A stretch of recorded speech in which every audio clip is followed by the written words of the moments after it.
ನಮಸ್ಕಾರ ಆತ್ಮೀಯರೇ, welcome to KVZ Yoga world. ಇವತ್ತು ನಾವು ಮೈಕೈ ನೋವಿಗೆ ಮೂಲ ಕಾರಣ ಏನು, ಹಾಗಾದರೆ ಯೋಗದಲ್ಲಿ ಇದಕ್ಕೆ ಪರಿಹಾರ ಏನು ಅನ್ನೋದನ್ನು ತಿಳ್ಕೊಳ್ಳೋಣ. ಮೊದಲನೇದಾಗಿ ನಮ್ಮ ಮೈಕೈ ನೋವಿಗೆ ಮೂಲ ಕಾರಣ ಏನು ಅಂತ ತಿಳ್ಕೊಳ್ಳೋಣ. ಒಂದು ಮಲಬದ್ಧತೆ, ಎರಡನೇದಾಗಿ ನಮ್ಮ ದೇಹದಲ್ಲಿ ಸರಿಯಾಗಿ ರಕ್ತ ಸಂಚಾರ ಆಗದೇ ಇರುವಂಥದ್ದು. ಈ ಎರಡು ಕಾರಣದಿಂದಾಗಿ ನಮಗೆ ಮೈಕೈ ನೋವು, ಸುಸ್ತು ಆಗುವಂಥದ್ದು. ಇದರ ಹೊರತಾಗಿ ಕೆಲವು ಯೋಗ ಸಾಧಕರು ನಾವು ಯೋಗ, ಪ್ರಾಣಾಯಾಮ, ವ್ಯಾಯಾಮ ಎಲ್ಲವನ್ನೂ ಅಭ್ಯಾಸ ಮಾಡ್ತೀವಿ, ಆದರೂ ಕೂಡ ನಮ್ಮಲ್ಲಿ ಒಂದು ಚೈತನ್ಯಶೀಲತೆ ಇರೋದಿಲ್ಲ, ಆ್ಯಕ್ಟಿವ್ ಆಗಿರೋದಿಲ್ಲ, ಮೈಕೈ ಎಲ್ಲ ಸುಸ್ತಾದಾಗಿರುತ್ತೆ, ಒಂದು ಜಡತ್ವ ನಮ್ಮಲ್ಲಿ ತುಂಬಿಕೊಂಡಿರುತ್ತೆ ಅಂತ ಕೇಳ್ತಿರೋ. ಅದಕ್ಕೆ ಏನು ಕಾರಣ ಅಂತ ತಿಳ್ಕೊಳ್ಳೋದಾದರೆ, ಯಮ ನಿಯಮಗಳನ್ನು ಅವರು ಸರಿಯಾಗಿ ಪಾಲನೆ ಮಾಡ್ತಾ ಇರೋದಿಲ್ಲ. ಈ ಕಾರಣದಿಂದಾಗಿ ಅವರಿಗೆ ಮೈಕೈ ನೋವು, ಸುಸ್ತು, ಒಂದು ಜಡತ್ವ ಮೈಯಲ್ಲಿ ಉಳ್ಕೊಂಡಿರುತ್ತೆ. ಸೊ ಹಾಗಾಗಿ ನೀವು ಮೊದಲು ಆಸನ, ಪ್ರಾಣಾಯಾಮ ಮುಂದಿನ ಹಂತಗಳಿಗೆ ಹೋಗೋದಕ್ಕೂ ಮುಂಚೆನೇ ನೀವು ಯಮ ನಿಯಮಗಳನ್ನು ಸರಿಯಾಗಿ ಪಾಲನೆಯನ್ನು ಮಾಡಬೇಕಾಗುತ್ತೆ. ಸೊ ಅದಕ್ಕಾಗಿಯೇ ಅಷ್ಟಾಂಗ ಯೋಗ ಅಂತಂದರೆ 8 ಅಂಗಗಳನ್ನು ರಚನೆ ಮಾಡಿದ್ದಾರೆ. ಸೊ ಒಂದೊಂದಾಗಿ ನಾವು ಕಲಿತಾ ಹೋಗಬೇಕಾಗುತ್ತೆ. ಯಮ, ನಿಯಮ, ಆಸನ, ಪ್ರಾಣಾಯಾಮ, ಪ್ರತ್ಯಾಹಾರ, ಧಾರಣ, ಧ್ಯಾನ, ಸಮಾಧಿ ಒಂದೊಂದಾಗಿ ನಾವು ಕಲಿತಾ ಒಂದೇ ಮೆಟ್ಟಲನ್ನ ಹತ್ತಾ ಹೋಗಬೇಕಾಗುತ್ತೆ. ಯಾರು ಯಮ ನಿಯಮಗಳನ್ನು ಪಾಲನೆ ಮಾಡೋದಿಲ್ಲ, ಸೊ ಅವರಿಗೆ ಈ 2 ನಿಯಮಗಳನ್ನು ಬಿಟ್ಟು, ಯಮ ನಿಯಮಗಳನ್ನು ಬಿಟ್ಟು ಮುಂದಿನ ಹಂತಕ್ಕೆ ನೇರವಾಗಿ ಹೋಗಿ ಯಾರು ಅಭ್ಯಾಸಕ್ಕೆ ಇಳಿತಾರೆ, ಸೊ ಅವರಿಗೆ ಸಹಜವಾಗಿ ತೊಂದರೆ, ತಾಪತ್ರಯಗಳು, ಈ ರೀತಿಯ ಸಮಸ್ಯೆಗಳು ಉಂಟಾಗೋದು ಸಹಜ. ಹಾಗಾದರೆ ಈಗ ನಾವು ಜನಸಾಮಾನ್ಯರಾಗಿ ನೋಡೋದಾದರೆ ನಾವು ಈ ಯೋಗವನ್ನು 3 ರೀತಿಯಲ್ಲಿ ನೋಡಬಹುದು. ಮೊದಲನೇದಾಗಿ ಒಬ್ಬ ರೋಗಿ ಒಂದು ಚಿಕಿತ್ಸಾ ಪದ್ಧತಿಯಾಗಿ ನೋಡಬಹುದು, ಒಬ್ಬ ಆರೋಗ್ಯವಂತ ಇದನ್ನು ಆರೋಗ್ಯ ಪದ್ಧತಿಯಾಗಿ ನೋಡಬಹುದು, ಒಬ್ಬ ಯೋಗ ಸಾಧಕ ಇದೊಂದು ಸಾಧನಾ ಪದ್ಧತಿಯಾಗಿ ನೋಡಬಹುದು. ಇವತ್ತು ನಾವು ಒಂದು ಚಿಕಿತ್ಸಾ ಪದ್ಧತಿಯಾಗಿ, ಒಂದು ಆರೋಗ್ಯ ಪದ್ಧತಿಯಾಗಿ ನೋಡೋಣ. ಸೊ ಹಾಗಾದರೆ ಈ ಒಂದು ಯೋಗದಲ್ಲಿ ಈ ಮೈಕೈ ನೋವಿಗೆ ಏನು ಪರಿಹಾರ ಉಪಾಯಗಳು ಅನ್ನೋದನ್ನು ತಿಳ್ಕೊಳ್ಳೋಣ. ಸೊ ಮೊದಲನೇದಾಗಿ ಕೆಲವು ಸರಳ ಸೂಕ್ಷ್ಮ ವ್ಯಾಯಾಮಗಳಿದ್ದಾವೆ. ಸೊ ಇವುಗಳನ್ನು ಯಾರು ಯೋಗ ಸಾಧಕರಿದ್ದರೆ ಅವರು ಕೂಡ ನೀವು ಕಠಿಣ ಅಭ್ಯಾಸವನ್ನು, ಆಸನ ಅಭ್ಯಾಸಗಳನ್ನು ಮಾಡೋದಕ್ಕೂ ಮುಂಚೆನೇ ಈ ಸರಳ ಸೂಕ್ಷ್ಮ ವ್ಯಾಯಾಮಗಳನ್ನು ಅಭ್ಯಾಸ ಮಾಡಬೇಕಾಗತ್ತೆ. ನಂತರ ನೀವು ಕಠಿಣ ಆಸನಗಳ ಅಭ್ಯಾಸ ಮಾಡಿದ ನಂತರ ಕೂಡ ನೀವು ಈ ಸರಳ ಸೂಕ್ಷ್ಮ ವ್ಯಾಯಾಮಗಳನ್ನು ಅಭ್ಯಾಸ ಮಾಡಬಹುದು. ಸೊ ಅವು ಯಾವುವು ಅಂತ ಒಂದೊಂದಾಗಿ ನೋಡ್ತಾ ಹೋಗೋಣ. ಸೊ ಮೊದಲನೇದಾಗಿ ಗ್ರೀವ ಸಂಚಲನ. ಗ್ರೀವ ಅಂದರೆ ನಮ್ಮ ಕುತ್ತಿಗೆಯನ್ನು ಮೂಮೆಂಟ್ ಮಾಡುವುದು, ಚಲನೆ ಮಾಡುವಂಥದ್ದು. ಯಾವ ರೀತಿ, ಅದಕ್ಕೆ ನಾವು ನೆಕ್ ಮೂಮೆಂಟ್ ಅಂತ ಕರಿತೀವಿ. ಸೊ ಒಂದೊಂದಾಗಿ ನೋಡ್ತಾ ಬರೋಣ. ಮೊದಲನೇದಾಗಿ ಅಪ್ ಆ್ಯಂಡ್ ಡೌನ್, ಕೆಳಗೆ ಮೇಲೆಗೆ ಉಸಿರನ್ನು ತೆಗೆದುಕೊಳ್ತಾ ಮೇಲೆ, ಉಸಿರನ್ನು ಬಿಡ್ತಾ ಕೆಳಗೆ, ಉಸಿರನ್ನು ತೆಗೆದುಕೊಳ್ತಾ ಮೇಲೆ, ಉಸಿರನ್ನು ಬಿಡ್ತಾ ಕೆಳಗೆ, ವಿಶ್ರಾಮ್. ಈ ರೀತಿಯಾಗಿ ಮೇಲೆ ಕೆಳಗೆ ಚಲನೆ ಮಾಡುವಂಥದ್ದು. ಇನ್ನು ಎಡಕ್ಕೆ ಮತ್ತು ಬಲಕ್ಕೆ, ಉಸಿರನ್ನು ಹೊರ ಹಾಕ್ತಾ ಬಲಕ್ಕೆ, ಉಸಿರನ್ನು ತೆಗೆದುಕೊಳ್ತಾ ಮೇಲೆ, ಉಸಿರನ್ನು ಹೊರ ಹಾಕ್ತಾ ಎಡಕ್ಕೆ, ಉಸಿರನ್ನು ತೆಗೆದುಕೊಳ್ತಾ ಮೇಲೆ, ಉಸಿರನ್ನು ಹೊರ ಹಾಕ್ತಾ ಬಲಕ್ಕೆ, ಉಸಿರನ್ನು ತೆಗೆದುಕೊಳ್ತಾ ಮೇಲೆ, ವಿಶ್ರಾಮ್. ಈ ರೀತಿಯಾಗಿ ಅಭ್ಯಾಸವನ್ನು ಮಾಡ್ತಾ ಬರಬೇಕು. ಇನ್ನು ರೊಟೇಟ್ ಮಾಡುವಂಥದ್ದು ಯಾವ ರೀತಿ, ಕ್ಲಾಕ್ ವೈಸ್ ಮತ್ತು ಆ್ಯಂಟಿ ಕ್ಲಾಕ್ ವೈಸ್ ಯಾವ ರೀತಿ ಅಂತ ಗಮನಿಸಿ. ಉಸಿರನ್ನು ಹೊರ ಹಾಕ್ತಾ ಕುತ್ತಿಗೆ ಕೆಳಗೆ ಹಾಕಿ, ಉಸಿರನ್ನು ತೆಗೆದುಕೊಳ್ತಾ ಎಡಗಡೆಯಿಂದ ಬಲಗಡೆ ಭಾಗಕ್ಕೆ ವೃತ್ತಾಕಾರವಾಗಿ ನಿಮ್ಮ ಕುತ್ತಿಗೆಯನ್ನು ತಿರುಗಿಸ್ತಾ ಬನ್ನಿ.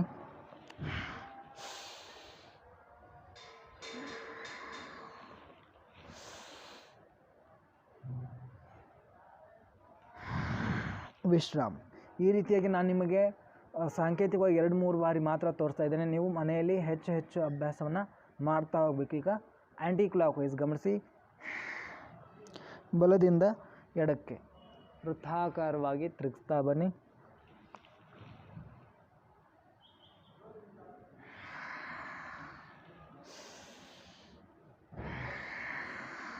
ವಿಶ್ರಾಮ್. ಈ ರೀತಿಯಾಗಿ ನೀವು ಕ್ಲಾಕ್ ವೈಸ್ ಮತ್ತು ಆ್ಯಂಟಿ ಕ್ಲಾಕ್ ವೈಸ್ ರೊಟೇಟ್ ಮಾಡುವಂಥದ್ದು. ಇದರಿಂದ ಏನಾಗುತ್ತೆ, ನಮ್ಮ ಕುತ್ತಿಗೆಯಲ್ಲಿರ್ತಕ್ಕಂಥ ನರಗಳು ಸಡಿಲಾಗುತ್ತೆ. ಇದರಿಂದ ರಕ್ತ ಸಂಚಾರ ಸರಿಯಾಗಿ ಆಗುತ್ತೆ. ಇದರಿಂದ ನಮ್ಮ ಕುತ್ತಿಗೆ ನೋವು, ಈ ಭುಜ ಭಾಗದಲ್ಲಿರ್ತಕ್ಕಂಥ ನೋವು ಕೂಡ ನಿವಾರಣೆ ಮಾಡಿಕೊಳ್ಬಹುದು. ಇನ್ನು ಸ್ಕಂದ ಸಂಚಲನ. ಸ್ಕಂದ ಅಂದರೆ ನಮ್ಮ ಭುಜಗಳಿಗೆ ವ್ಯಾಯಾಮನ ಯಾವ ರೀತಿ ಮಾಡೋದು ಅಂತ ತಿಳ್ಕೊಳ್ಳೋಣ. ಮೊದಲನೇದಾಗಿ 2 ಕೈಗಳನ್ನು ಈ ರೀತಿ ಮುಂದೆ ಚಾಚಿ, ಉಸಿರನ್ನು ತೆಗೆದುಕೊಳ್ತಾ ಮಡಚಬೇಕು, ಉಸಿರನ್ನು ಹೊರ ಹಾಕ್ತಾ ಮುಂದೆ ಚಾಚಬೇಕು, ಉಸಿರನ್ನು ತೆಗೆದುಕೊಳ್ತಾ ಮಡಚಿ, ಉಸಿರನ್ನು ಹೊರ ಹಾಕ್ತಾ ಮುಂದೆ ಚಾಚಿ, ಉಸಿರನ್ನು ತೆಗೆದುಕೊಳ್ತಾ ಮಡಚಿ, ಉಸಿರನ್ನು ಹೊರ ಹಾಕ್ತಾ ಮುಂದೆ ಚಾಚಿ. ಈ ರೀತಿಯಾಗಿ ಮಡಚೋದು, ತೆರೆಯೋದನ್ನು ಅಭ್ಯಾಸ ಮಾಡಬೇಕು. ಇನ್ನು ಬೆರಳುಗಳಿಗೆ ವ್ಯಾಯಾಮ ಅಂತಂದರೆ ಈ ರೀತಿಯನ್ನು ನೀವು ಮುಂದೆ ಅಂಗಗಳನ್ನು ಮುಂದೆ ಚಾಚಿ ಮುಷ್ಟಿಯನ್ನು ಕಟ್ಟು, ಹೆಬ್ಬೆರಳನ್ನು ಒಳ ಹಾಕಿ ಮುಷ್ಟಿಯನ್ನು ಕಟ್ಟಿ ಮತ್ತು ಸಡಿಲಗೊಳಿಸಿ, ಅಂದರೆ ಕೈ ಬೆರಳುಗಳನ್ನು ತೆರಿಬೇಕು.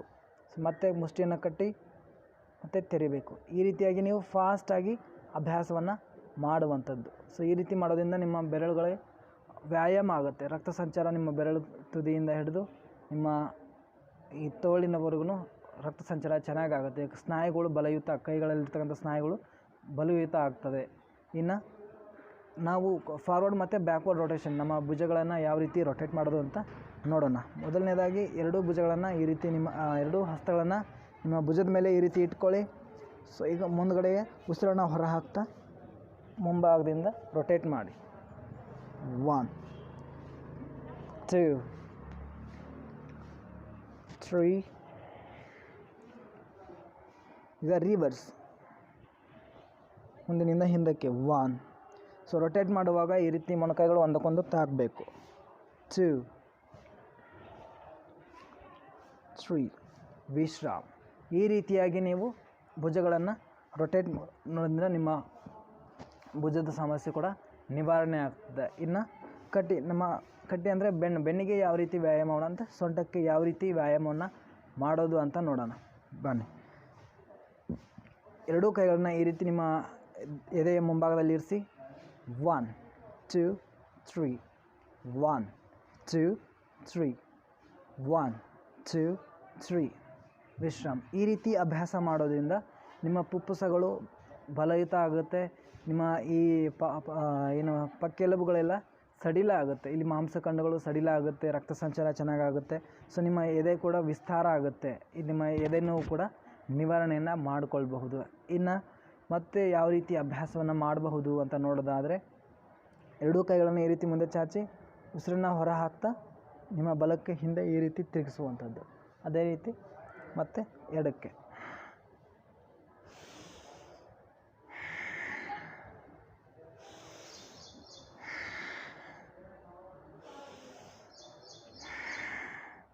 ಈ ರೀತಿ ನೀವು ಅಭ್ಯಾಸವನ್ನು ಮಾಡೋದು. ಇನ್ನೊಂದು ಬಾರಿ ಗಮನಿಸಿ.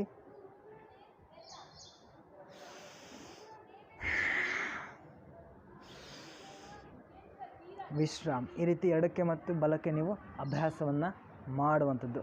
ಇನ್ನೊಂದು ರೀತಿಯಲ್ಲಿ ಯಾವ ರೀತಿ ಅಭ್ಯಾಸವನ್ನು ಮಾಡೋದು ಈಗ ಗಮನಿಸಿ. ಸೊ ಈ ರೀತಿ ನಿಮ್ಮ ಬಲ ಕೈಯನ್ನು ನಿಮ್ಮ ನೆಲದ ಮೇಲೆ ಇರಿಸಿ, ಈಗ ಎಡ ಕೈನ ಈ ರೀತಿ ಮುಂದೆ ಚಾಚಿ 1 2 3 ಉಸಿರು ತೆಗೆದುಕೊಳ್ತಾ ಮೇಲೆ ಬನ್ನಿ. ಅದೇ ರೀತಿ ನಿಮ್ಮ ಎಡ ಕೈಯನ್ನು ನೆಲದ ಮೇಲೆ ಉರಿಸಿ, ನಿಮ್ಮ ಬಲ ಕೈಯನ್ನು ಮುಂದೆ ಚಾಚಬೇಕು. 1 2 3 ನಿಧಾನಕ್ಕೆ ಮೇಲೆ ಬನ್ನಿ. ವಿಶ್ರಾಮ್. ಈ ರೀತಿ ಅಭ್ಯಾಸ ಮಾಡೋದ್ರಿಂದ ನಿಮ್ಮ ಬೊಜ್ಜು ಕೂಡ ನಿವಾರಣೆ ಆಗುತ್ತೆ, ನಿಮ್ಮ ಪಕ್ಕೆಲುಬುಗಳು ಸಡಿಲ ಆಗುತ್ತೆ. ಸೊ ಮೈಕೈ ನೋವು, ನಿಮ್ಮ ಈ ಭಾಗದಲ್ಲಿರ್ತಕ್ಕಂಥ ಮೈಕೈ ನೋವು ಕೂಡ ನಿವಾರಣೆಯನ್ನು ಮಾಡಿಕೊಳ್ಬೋದು. ಇನ್ನು ತೊಡೆ, ಮೊಣಕಾಲು ಮತ್ತು ನಮ್ಮ ಪಾದಗಳಿಗೆ ಯಾವ ರೀತಿ ವ್ಯಾಯಾಮ ಮಾಡೋದು ಅಂತ ತಿಳ್ಕೊಳ್ಳೋಣ. ನಿಧಾನವಾಗಿ ಒಂದೊಂದೇ ಕಾಲನ್ನು ಮುಂದೆ ಚಾಚಬೇಕು. ನಿಮ್ಮ ತೊಡೆಯ ಸ್ನಾಯುಗಳನ್ನು ಟೈಟ್ ಮಾಡಬೇಕು, ಲೂಸ್ ಮಾಡಬೇಕು, ಟೈಟ್ ಮಾಡಬೇಕು, ಲೂಸ್ ಮಾಡಬೇಕು. ಯಾವ ರೀತಿ ಅಂತ ಗಮನಿಸಿ. ಎರಡು ಕೈಗಳನ್ನು ಹಿಂದೆ ಇಟ್ಕೊಳ್ಳಿ. ಮೊದಲು ನಿಮ್ಮ ಸ್ನಾಯುಗಳು, ತೊಡೆಯ ಸ್ನಾಯುಗಳನ್ನ ಟೈಟ್ ಮಾಡಬೇಕು. ಈ ರೀತಿ ನಿಮ್ಮ ತೊಡೆ ಸ್ನಾಯುಗಳು ಮೇಲಕ್ಕೆ ಬಿಗಿಯಾಗಿ ಟೈಟ್ ಮಾಡೋದ್ರಿಂದ ಸೊ ಬಿಗಿ ಆಗುತ್ತೆ, ಮತ್ತು ಲೂಸ್ ಮಾಡಬೇಕು, ಇದರಿಂದ ರಿಲ್ಯಾಕ್ಸ್ ಆಗುತ್ತೆ. ಸೊ ಗಮನಿಸಿ. Tight, relax, tight, relax, tight, relax. ಈ ರೀತಿ ನಿಮ್ಮ ತೊಡೆ ಸ್ನಾಯುಗಳಿಗೆ ವ್ಯಾಯಾಮ ಮಾಡೋದ್ರಿಂದ ಒಂದು ಫ್ಲೆಕ್ಸಿಬಿಲಿಟಿ ಹೆಚ್ಚಾಗುತ್ತೆ, ಸ್ನಾಯುಗಳು ಬಲಯುತ ಆಗುತ್ತೆ, ನೋವು ಕೂಡ ನಿವಾರಣೆ ಆಗುತ್ತೆ. ಸೊ ಈ ರೀತಿ ನೀವು ನಿಮ್ಮ ತೊಡೆ ಸ್ನಾಯುಗಳಿಗೆ ವ್ಯಾಯಾಮವನ್ನು ಮಾಡ್ಬೋದು. ಇನ್ನು ಮೊಣಕಾಲಿಗೆ ಯಾವ ರೀತಿ ಅಂತ ಗಮನಿಸಿ. ಸೊ ಮೊಣಕಾಲನ್ನು ಟೈಟ್ ಮೊಣಕಾಲುಗಳನ್ನು ಟೈಟ್ ಮಾಡೋದ್ರಿಂದ ನಿಮ್ಮ ಮೊಣಕಾಲು ಚಿಪ್ಪು ಮೇಲೆ ಬರಬೇಕು. ರಿಲ್ಯಾಕ್ಸ್ ಅಂದಾಗ ಲೂಸ್ ಬಿಡಬೇಕು, ಅಂದರೆ ರಿಲ್ಯಾಕ್ಸ್ ಆಗಬೇಕು. ನಾವು ಗಮನಿಸಿ. Tight, relax, tight, relax, tight, relax. ಈ ರೀತಿ ಅಭ್ಯಾಸ ಮಾಡೋದ್ರಿಂದ ನಿಮ್ಮ ಮೊಣಕಾಲು ನೋವು ಸಮಸ್ಯೆ ಕೂಡ ನಿವಾರಿಸ್ಕೊಳ್ಬಹುದು. ಇನ್ನು ಪಾದಗಳಿಗೆ ಯಾವ ರೀತಿ ಅಭ್ಯಾಸ ಮಾಡೋದಂತ ಗಮನಿಸಿ. ಸೊ ಮೊದಲನೇದಾಗಿ ನಿಮ್ಮ ಪಾದವನ್ನು ಹಿಂದಕ್ಕೆ ಮತ್ತು ಮುಂದಕ್ಕೆ ಚಲಿಸುವಂಥದ್ದು. ಮುಂದೆ, ಹಿಂದೆ, ಮುಂದೆ, ಹಿಂದೆ, ಮುಂದೆ, ಹಿಂದೆ. ವಿಶ್ರಾಮ್. ಈ ರೀತಿ ಹಿಂದಕ್ಕೆ ಮುಂದಕ್ಕೆ ಚಲಿಸುವಂಥದ್ದು. ಇನ್ನು ವೃತ್ತಾಕಾರವಾಗಿ ತಿರುಗಿಸೋಣ. ಗಮನಿಸಿ. ಎಡದಿಂದ ಬಲಕ್ಕೆ ಕ್ಲಾಕ್ ವೈಸ್. 1 2 3 ರಿವರ್ಸ್ ಆ್ಯಂಟಿ ಕ್ಲಾಕ್ ವೈಸ್ 1 2 3 ವಿಶ್ರಾಮ.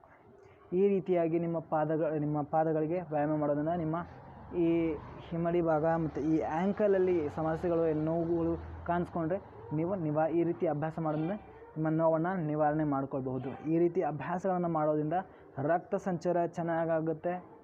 ಸೊ ನೀವು ಸೈಡ್ ಬೆಂಡಿಂಗ್ ಎಲ್ಲ ಮಾಡೋದ್ರಿಂದ ಕೂಡ ನಿಮ್ಮ ಬೊಜ್ಜು ನಿವಾರಣೆ ಆಗುತ್ತೆ. ಇದರಿಂದ ಸೊ ಏನಾಗುತ್ತೆ, ನಿಮ್ಮ ಡೈಜೆಸ್ಟಿವ್ ಪವರ್ ಕೂಡ ಹೆಚ್ಚಾಗುತ್ತೆ. ಸೊ ಅದರಿಂದ ನಿಮ್ಮ ಮಲಬದ್ಧತೆಯನ್ನು ಕೂಡ ನೀವು ನಿವಾರಿಸ್ಕೊಳ್ಬೋದು. ಇನ್ನು ಕೆಲವೊಂದಷ್ಟು ವ್ಯಾಯಾಮಗಳಿದೆ, ಗಮನಿಸಿ. ಮೊದಲನೇದಾಗಿ ನಿಮ್ಮ ಪಾದವನ್ನು ಈ ರೀತಿ ಮಡಚಬೇಕು. ಸೊ ಈ ರೀತಿ ನಿಮ್ಮ ತೊಟ್ಟಿಲನ್ನು ಯಾವ ರೀತಿ ತೂಗ್ತಾರೆ ಆ ರೀತಿ ನಿಮ್ಮ ಕಾಲನ್ನು ತೂಗಬೇಕು. 1 2 3. ಇದಾದಮೇಲೆ ಯಾವ ರೀತಿ ಮಗುವನ್ನು ತೊಡೆಯಲ್ಲಿ ಹಾಕಿಕೊಂಡು ಮಲಗಿಸ್ತಾರಲ್ಲ ಆ ರೀತಿ ನಿಮ್ಮ ತೊಡೆಯನ್ನು ನೆಲಕ್ಕೆ ತಾಗಿಸ್ಬೇಕು. 1 2 3 ಈ ರೀತಿ ಮಾಡಬೇಕು. ಮತ್ತು ನಂತರ ನಿಮ್ಮ ಪಾದವನ್ನು ಹಣೆಗೆ ತಾಗಿಸ್ಲಿಕ್ಕೆ ಪ್ರಯತ್ನ ಪಡಿ. 1 2 3 ವಿಶ್ರಾಮ. ಈ ರೀತಿ ಅಭ್ಯಾಸ ಮಾಡೋದ್ರಿಂದ ಒಂದು ನಿಮ್ಮ ಈ ತೊಡೆಯ ಮೂಲದಲ್ಲಿರ್ತಕ್ಕಂಥ ಸ್ನಾಯುಗಳು ಬಲಯುತ ಆಗುತ್ತೆ, ಫ್ಲೆಕ್ಸಿಬಲ್ ಕೂಡ ಆಗುತ್ತೆ, ರಕ್ತ ಸಂಚಾರ ಕೂಡ ನಿಮ್ಮ ಕಾಲಲ್ಲಿ ಚೆನ್ನಾಗಾಗುತ್ತೆ. ಅದೇ ರೀತಿ ಎಡಕಾಲನ್ನು ಗಮನಿಸಿ.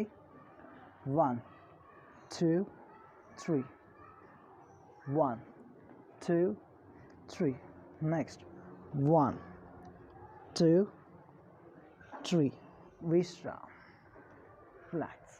ಈ ರೀತಿ ನೀವು ಅಭ್ಯಾಸವನ್ನು ಮಾಡ್ತಾ ಬಂದದ್ದೇ ಆದರೆ ಕ್ರಮೇಣ ನಿಮ್ಮ ಮೈಕೈ ನೋವು ನಿವಾರಣೆ ಮಾಡ್ಕೊಳ್ತಾ ಬರ್ಬೋದು. ನೀವು ಇನ್ ಕೇಸ್ ಮೆಡಿಸಿನ್ಸನ್ನು ತೊಗೊಂಡ್ರೆ, ಇಂಜೆಕ್ಷನ್ ಮಾಡಿಸ್ಕೊಂಡ್ರೆ ಏನಾಗುತ್ತೆ, ಸೊ ಆ ಕ್ಷಣಕ್ಕೆ ನಿಮಗೆ ನೋವು ಕಡಿಮೆ ಆದಂತೆ ಅನಿಸುತ್ತೆ, ನಿಮಗೆ ಮೈಕೈ ನೋವು ಇಲ್ಲದಂತೆ ಅನಿಸುತ್ತೆ.